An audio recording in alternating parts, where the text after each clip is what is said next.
wasn't just the first rounders.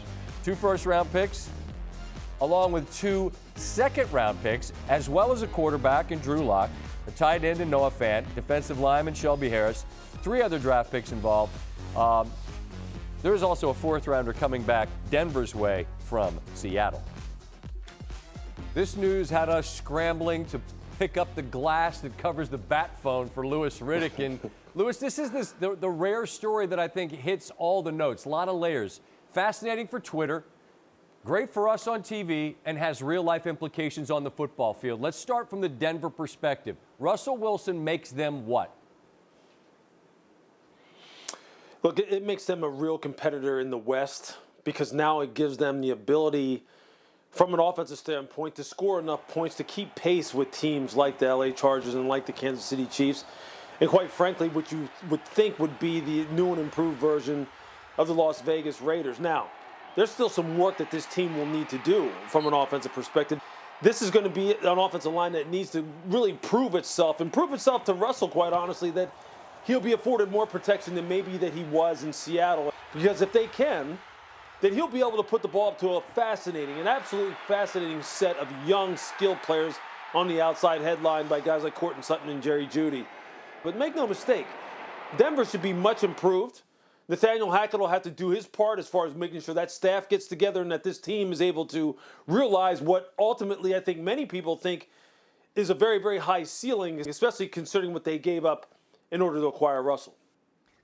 And Wilson goes from an absolutely loaded NFC West to an absolutely loaded AFC West. Meanwhile, the city where he departs, Seattle, with the news of Wagner being moved, being let go as well. I mean, like, we're starting over. But when you move someone like Wilson, Lewis, the get back has to be enough that you can convince yourself somehow it's enough. Is it? That's a great question, man. I think on paper right now, when you're talking about 2 1s, 2 2s, a 5, and 3 players, it's enough if you can wind up going ahead and replacing, and you have a next best alternative that is equal to or better than the franchise quarterback that you just gave up. And right now they don't have it. We'll find out. Look, I tweeted today. I said, look, there's a lot of ball game left in this offseason between now and September. I don't know where they're going to come up with another quarterback that, of the caliber of Russell Wilson, but I'm going to give them the benefit of the doubt until then. There's no question that this is a rebuild for them. So this is going to be fascinating to watch. We'll see if this was enough.